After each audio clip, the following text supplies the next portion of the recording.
ప్రతి వార్త ప్రజల పక్షం. ప్రజా జాగృతి తెలుగు దినపత్రిక. నమస్కారం. వార్తలకు స్వాగతం. ముందుగా ముఖ్యాంశాలు.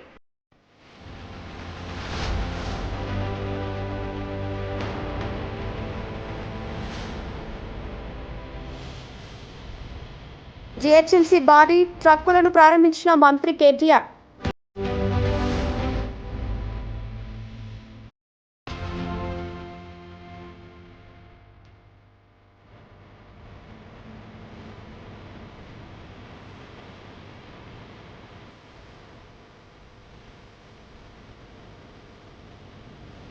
అంగరంగ వైభవంగా శ్రీ బ్రహ్మరాంబ మల్లికార్జున స్వామి కళ్యాణ మహోత్సవం. అధిక సంఖ్యలో హాజరైన భక్తులు.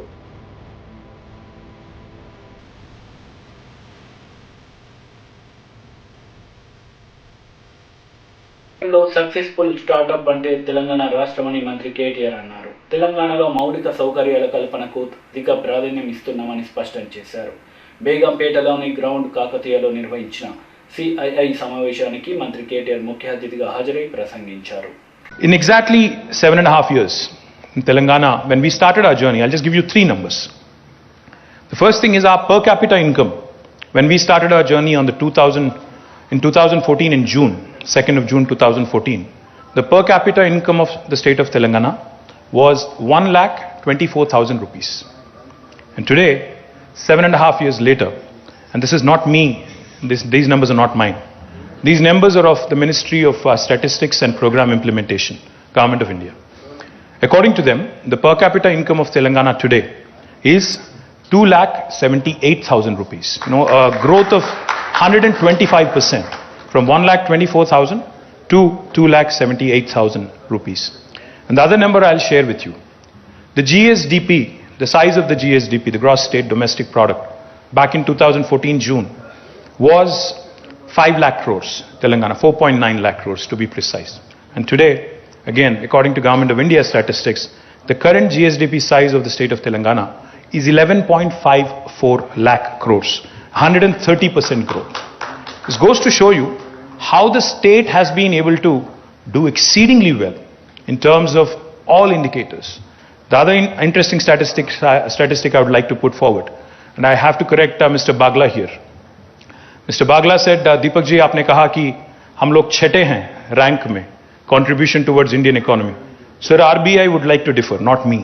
The Reserve Bank of India has released a report, a book of statistics in October 2021, and they have clearly stated that Telangana is the 4th largest contributor to Indian economy.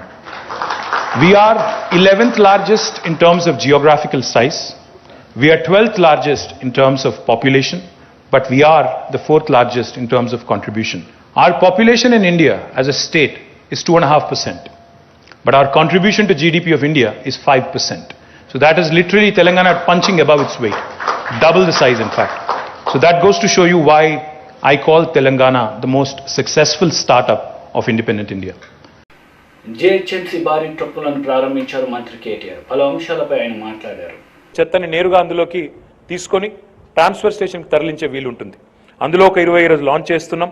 మరొక 51 లాంచ్ చేయాల్సి ఉంది. I request mayor and commissioner ఈ 51 మిగతా వాహనాలు కూడా మనం తీసుకొచ్చినట్టయితే మరింత ఎఫిషియెంట్గా హైదరాబాద్ని క్లీన్గా ఉంచేదానికి కూడా అవకాశం ఉంటుంది. వాటితో పాటు ఒక 64 హుక్ మౌంటెడ్ వెహికల్స్ ఇప్పటికే ఆపరేషన్లో ఉన్నాయి. వాటికి అదనంగా మరొక 20 వాహనాలను ఈరోజు మనం లాంచ్ చేస్తున్నాం.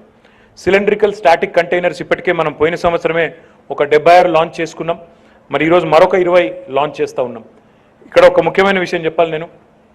ఈ చెత్త అనేది కనబడకుండా దాన్ని సవ్యమైన పద్ధతుల్లో ట్రాన్స్పోర్ట్ చేసి ఆ తర్వాత 3వ అంకం ట్రీట్మెంట్. ఒకటి కలెక్షన్, రెండవది ట్రాన్స్పోర్టేషన్, 3వది ట్రీట్మెంట్. ట్రీట్మెంట్ విషయంలో మీ అందరికీ కూడా తెలుసు, దక్షిణ భారతదేశంలోనే అతిపెద్ద విద్యుత్ ఉత్పత్తి కేంద్రం, చెత్త నుంచి విద్యుత్ ఉత్పత్తి చేసే కేంద్రాన్ని ఇప్పటికే మనం ప్రారంభించుకున్నాం. మొత్తం 24 మెగావాట్ల సామర్థ్యంతో 485 కోట్ల రూపాయలు ఖర్చు పెట్టి జవహర్ నగర్లో 24 మెగావాట్ల విద్యుత్ ఉత్పత్తి కేంద్రాన్ని ఇప్పటికే ప్రారంభించుకున్నాం. మరొక 24 మెగావాట్ల విద్యుత్ కేంద్రం కూడా నిర్మాణంలో ఉంది. దానికి ఒక 550 కోట్ల రూపాయలు ఖర్చు అవుతుంది. దాన్ని కూడా వచ్చే సంవత్సరం ప్రారంభించేదానికి అన్ని ఏర్పాట్లు కూడా చేస్తూ ఉన్నాం. దీంతో పాటు జవహర్ నగర్ ఎక్కడైతే డంప్ యార్డ్ ఉందో అక్కడ ఒక లెగసీ వేస్ట్, అంటే ఆ పాత కాలంలో గతంలో ఎప్పటి నుంచో దశాబ్దాలుగా కుప్పలుగా అక్కడ పేరుకుపోయిన చెత్తని దాని నుంచి రకరకాల వ్యాధులు కానీ ఇతరత్ర కానీ వ్యాపించనీయకుండా మొత్తంగా క్యాపింగ్ కూడా 140 కోట్ల రూపాయలతో క్యాపింగ్ కూడా చేశాం. దాంతోపాటు ఆ లిషెట్ ఏదైతే ఉంటుందో, మురికి నీరు ఏదైతే వర్షం పడి ఆ చెత్త కుప్ప మీద దాని నుంచి కిందికి వచ్చి దాని నుంచి మళ్ళీ చెరువుల్లోకి పోయి కలుషితం చేస్తుందో ఆ లిషెట్ ట్రీట్మెంట్ కోసం 250 కోట్ల రూపాయలు ఖర్చు పెడుతూ లిషెట్ ట్రీట్మెంట్ కోసం కూడా ఆల్రెడీ ప్రక్రియ ప్రారంభమైంది. దాన్ని కూడా అతి త్వరలో పూర్తి చేసే ప్రయత్నం చేస్తాం. ఈ రకంగా అత్యాధునికమైన వేస్ట్ ట్రీట్మెంట్ ఉండాలి అన్న ఉద్దేశంతో, సాలిడ్ వేస్ట్ ట్రీట్మెంట్ ఉండాలన్న ఉద్దేశంతో గౌరవ ముఖ్యమంత్రి కేసీఆర్ గారి నాయకత్వంలో భారతదేశంలోని ఏ నగరము చేయని విధంగా అత్యాధునికమైన మెషినరీ కానీ అత్యాధునికమైన పద్ధతుల్ని కానీ వీటన్నిటిని అవలంబిస్తూ ముందుకు పోతా ఉన్నాం. అందులో ఒక ముఖ్యమైన ముందడుగు ఈరోజు కేవలం సాలిడ్ వేస్ట్ మాత్రమే కాకుండా లిక్విడ్ వేస్ట్ మేనేజ్మెంట్ కూడా ఉండాలన్న ఉద్దేశంతో భారతదేశంలో ఏ నగరము చేయని విధంగా 100% సివరేజ్ ట్రీట్మెంట్ ప్లాంట్ని 100% సివరేజ్ని ట్రీట్ చేయబోతున్న నగరంగా హైదరాబాద్ ఉద్భవించబోతా ఉంది. 3,866 కోట్ల రూపాయల ఖర్చుతో Hyderabad metro water supply and sewerage board ఆధ్వర్యంలో సివరేజ్ ట్రీట్మెంట్ ప్లాంట్ల నిర్మాణం కూడా జరుగుతూ ఉంది. సో ఈ రకంగా అటు సాలిడ్ వేస్ట్ ఇటు లిక్విడ్ వేస్ట్ రెండింటిని కూడా సమర్థవంతంగా మేనేజ్ చేస్తూ ఉన్నాం. దాంతోపాటు కొత్తగా ఈరోజు మీరు చూసినట్టయితే ఈ ఫ్లోటింగ్ ట్రాష్ కలెక్టర్స్ ఏవైతే ఉన్నాయో మనం ఈరోజు జిహెచ్ఎంసీ ఆధ్వర్యంలో ఒక 6 మెషిన్లు 6 ఫ్లోటింగ్ ట్రాష్ కలెక్టర్స్ని కూడా నగరాల్లో చెరువులను మంచిగా నిర్వహించడానికి, చెరువుల్లో చెత్త లేదా అక్కడ పెరిగే వాటర్ హయసింత్ ఏదైతే ఉంటుందో గుర్రపు డెక్క, దానికోసం ఈ అత్యాధునికమైన 6 ఫ్లోటింగ్ ట్రాష్ కలెక్టర్స్ని కూడా మనం ఈరోజు వినియోగంలోకి తెస్తా ఉన్నాం. అందులో 3 పెద్దవి ఉన్నాయి, ఒక్కోటి 1,50,00,000 రూపాయల ఖర్చు, 3 చిన్నవి ఉన్నాయి 1 కోటి రూపాయల ఖర్చుతో. ఈ 6ంటిని కూడా నగరంలోని 185 చెరువులు ఏవైతే ఉన్నాయో వాటిలో వినియోగించి సమర్థవంతంగా వాటి నిర్వహణను కూడా చేపడతాం.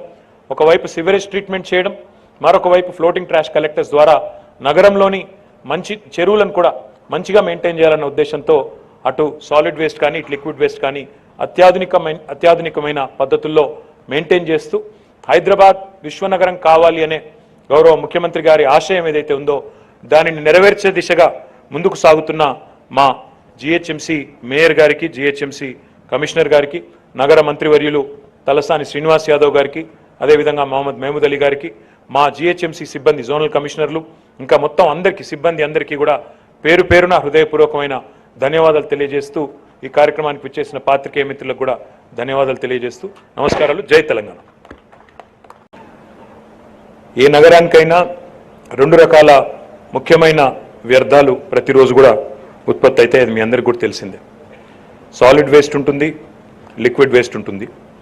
మీ అందరికీ తెలుసు గౌరవ ముఖ్యమంత్రి పెద్దలు కేసీఆర్ గారి నాయకత్వంలో స్వచ్ఛ తెలంగాణ స్వచ్ఛ హైదరాబాద్ కార్యక్రమాన్ని మనం ఎప్పుడైతే 2015లో తీసుకున్నామో అప్పటి నుంచే ఒక సమగ్రమైన, ఒక అర్థవంతమైన, ఒక ఆచరణాత్మకమైన అంటే ప్రాక్టికల్ ఎజెండా తీసుకొని స్వచ్ఛ హైదరాబాద్ కార్యక్రమంలో మనం ఎండ్ టు ఎండ్ వేస్ట్ మేనేజ్మెంట్కి పరిష్కారాలు వెతుకుతూ వస్తూ ఉన్నాం.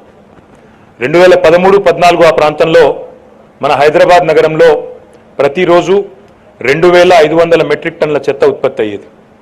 ఈరోజు కేసీఆర్ గారి నాయకత్వంలో మన రాష్ట్ర ప్రభుత్వం తీసుకున్న నిర్ణయాలు, దానికి జిహెచ్ఎంసీ ముందుండి రామ్కీ సంస్థ జిహెచ్ఎంసీ కలిసి వ్యర్థాల నిర్వహణ ఏదైతే సమర్థవంతంగా చేస్తున్నారో దానివల్ల 2,500 మెట్రిక్ టన్నుల నుంచి 6,000 మెట్రిక్ టన్నుల చెత్త కలెక్షన్ ఎవ్రీడే ఈరోజు హైదరాబాద్లో జరుగుతూ ఉందనే విషయాన్ని నేను మీకు ఈ సందర్భంగా విజ్ఞప్తి చేస్తూ ఉన్నాను.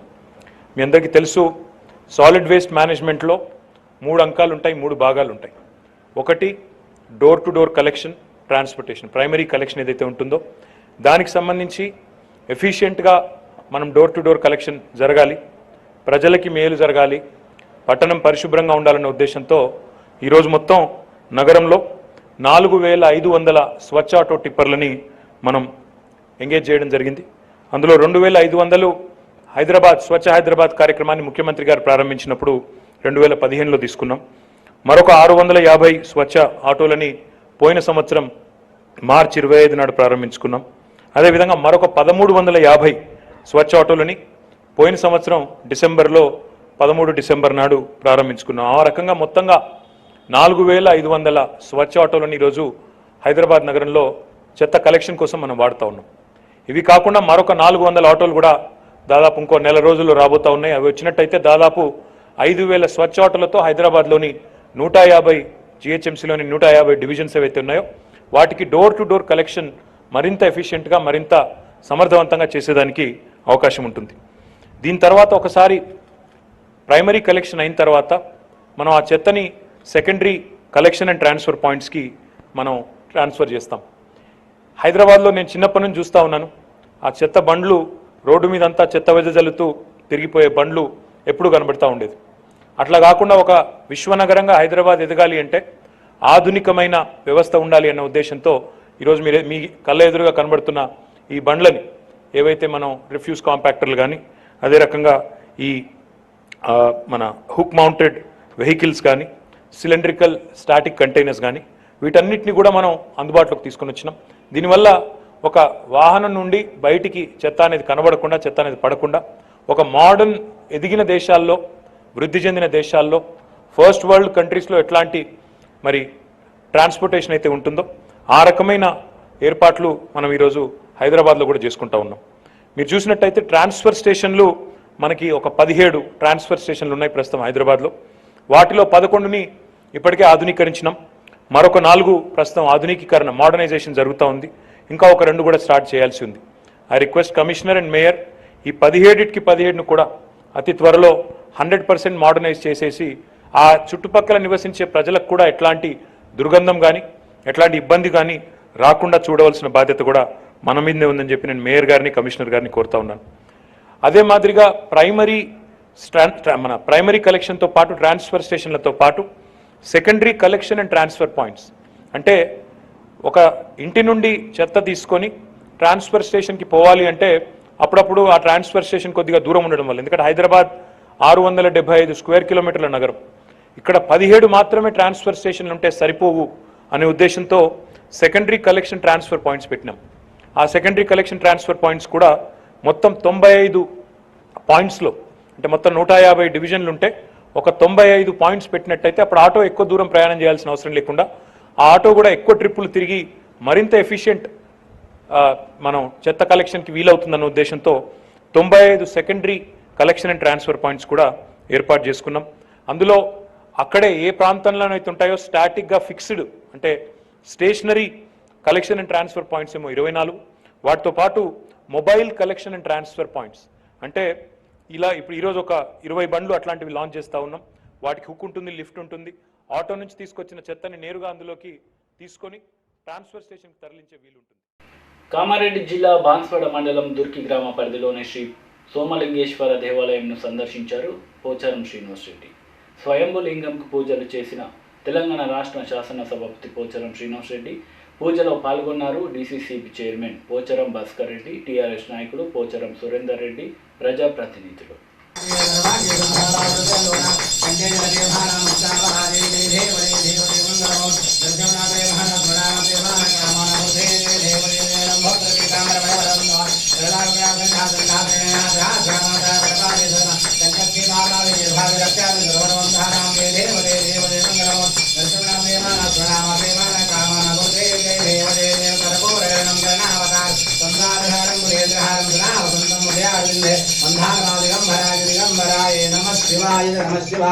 कर्पूर मंगल नीराजनादि समर्पयामि.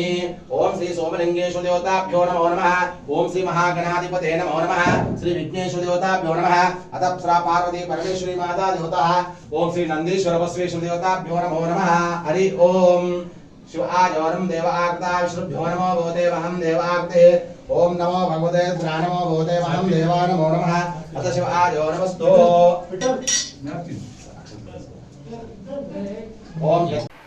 గాంధీ భవన్లో PCC chief Revanth Reddy media సమావేశం నిర్వహించారు. ఈరోజు చనిపోయిన వాళ్ళు ఎలాంటి వాళ్ళు అనే దానికంటే ప్రభుత్వం ప్రవేశపెట్టిన ధరణి పోర్టల్లో ఉన్న లోపాలను 20 సంవత్సరాల క్రితమే భూ యజమానులు ఇతరులకు భూమి అమ్ముకొని ఆ భూమిని కొన్నవాళ్ళు దాన్ని ప్లాట్లు చేసి చాలామంది మధ్యతరగతి వాళ్ళకు అమ్ముకొని ప్లాట్ల యజమానులు కొందరు నిర్మించుకొని లేకపోతే కొందరు తమ భవిష్యత్తు పెట్టుబడిగా పెట్టుకొని ఆ ప్లాట్లను కొనుగోలు చేసిన వాళ్ళ వివరాలు ధరణి పోర్టల్లో నమోదు కాకపోవడం వల్ల మళ్ళీ 20 సంవత్సరాల క్రితం ఎవరైతే భూ యజమానులు ఉన్నారో ఆ భూ యజమానుల వివరాలే ధరణి పోర్టల్లో రావడం వల్ల వాళ్ళు ఆ వివరాలను అడ్డం పెట్టుకొని కొత్త పాస్ పుస్తకాలు తీసుకొచ్చి ఇవాళ వేరే వాళ్లకు ఆ భూమిని అమ్మిండ్రు.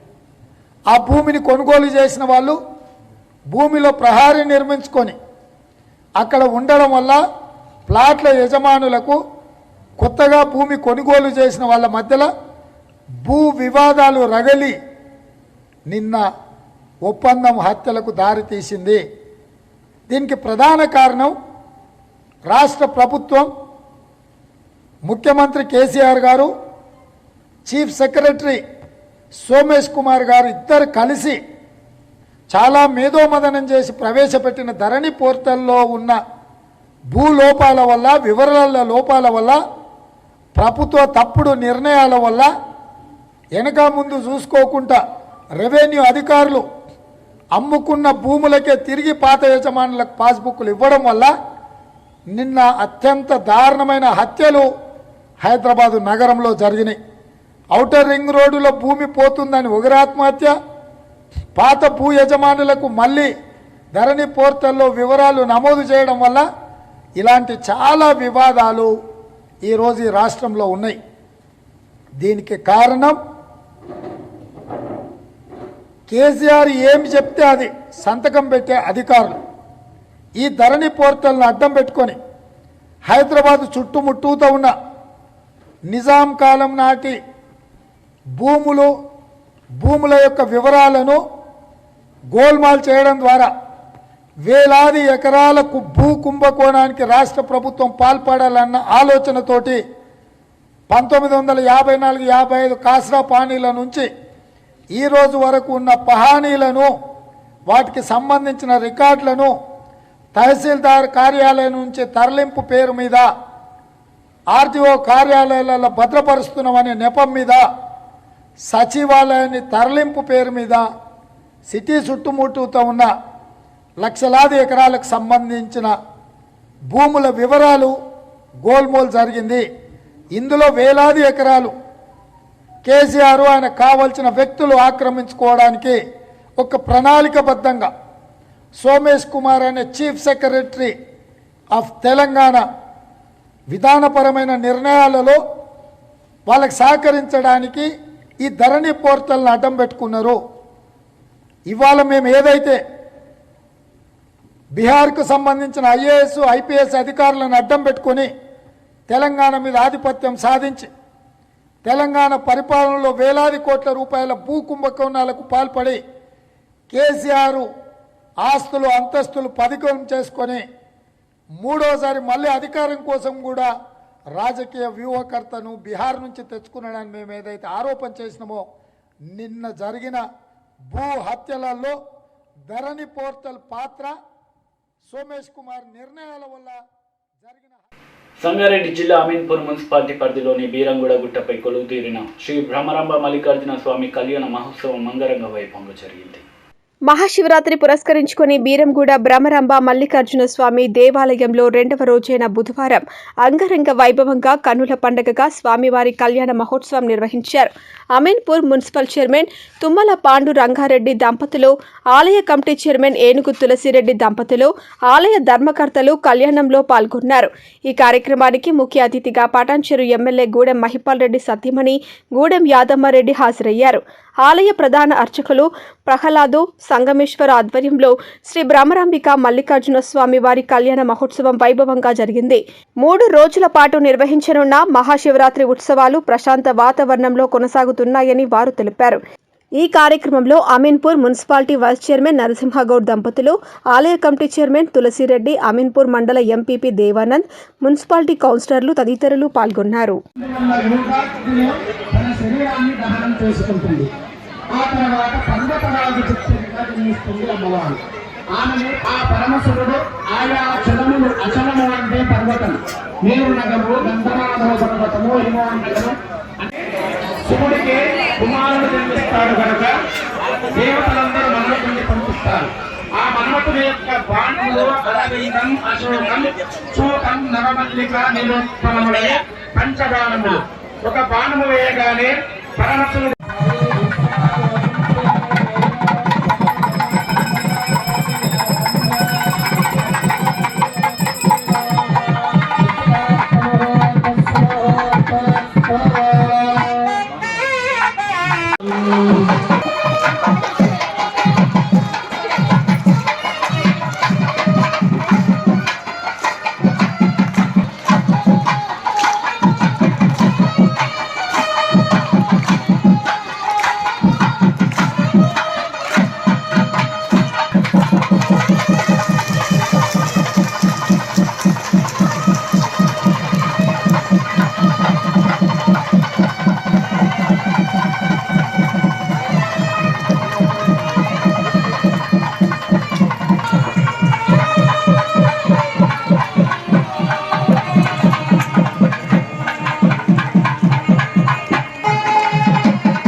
సమర్పించినట్లుగానే ఈసారి కూడా నాకు ఉద్యాన పరంపరను సమర్పిస్తున్నారు.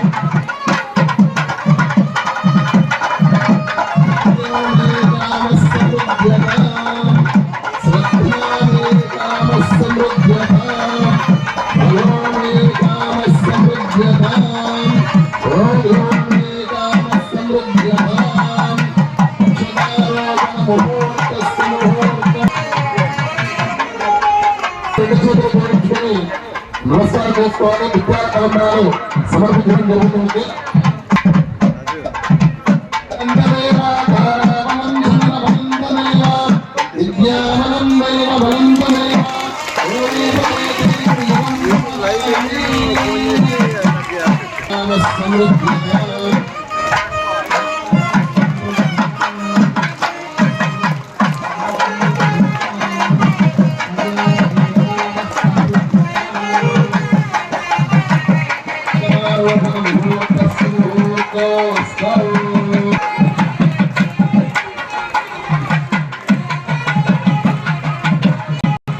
బోధనాచన్పల్లి నుండి రుద్రూర్ బైపాస్ వరకు, అంబేద్కర్ చౌరస్తా నుండి రఘువులగిరిని బైపాస్ వరకు నిబంధనల ప్రకారం 50 ఫీట్ల రోడ్డు వదిలి డ్రైనేజ్ నిర్మించాలి. కానీ అంబేద్కర్ చౌరస్తా నుండి రఘువులగిరిని బైపాస్ వరకు కొన్ని చోట్ల 50 ఫీట్ రోడ్డు వదిలి డ్రైనేజ్ నిర్మిస్తున్నారు.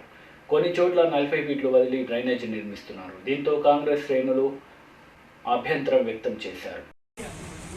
बोधन में जो वाटर ड्रेन जो बनाया जा रहा है, अंबेडकर चौरासी से लेकर राघुलगिरी के तक और बाईपास यानी पांडु फार्म से लेकर पुराने रेलवे स्टेशन तक, ये रेलवे स्टेशन जो दोनों तरफ 50-50 फीट की जो ड्रेन जो बनी गई है, उसके बाद जो अंबेडकर चौरासी से लेकर राघुलगिरी तक जो उसको 40 फीट कर दिया गया है, जबकि यहाँ पर 50-50 फीट की रोड बनाई जाती है, वहाँ पर यदि 40 फीट की रोड बनाई जाती है।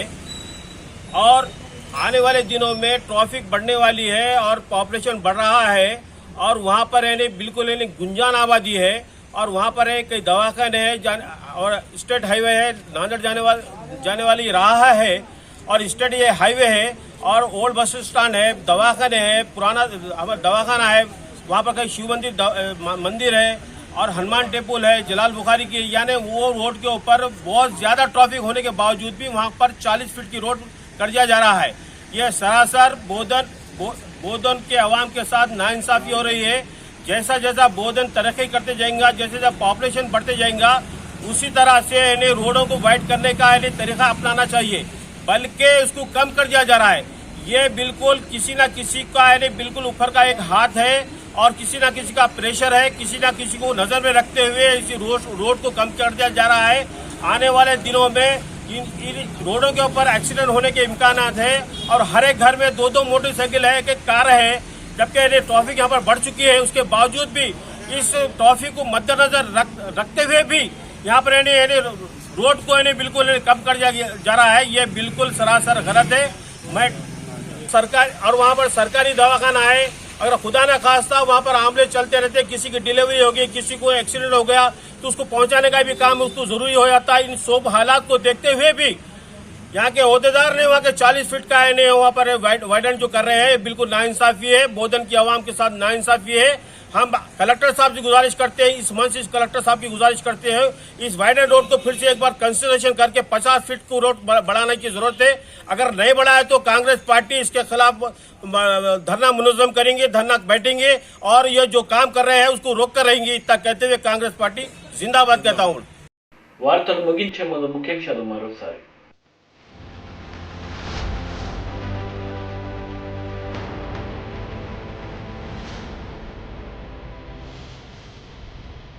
జీహెచ్ఎంసీ భారీ ట్రక్కులను ప్రారంభించిన మంత్రి కేటీఆర్.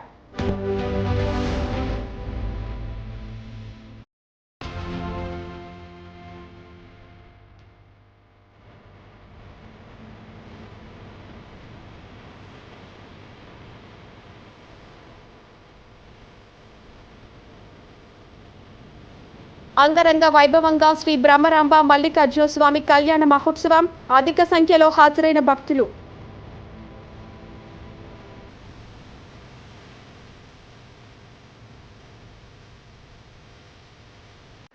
ఈ వార్తలు ఇంతటితో సమాప్తం. తిరిగి ప్రసారమయ్యే వార్తలు మళ్ళీ కలుద్దాం. అంతవరకు సెలవు. నమస్తే.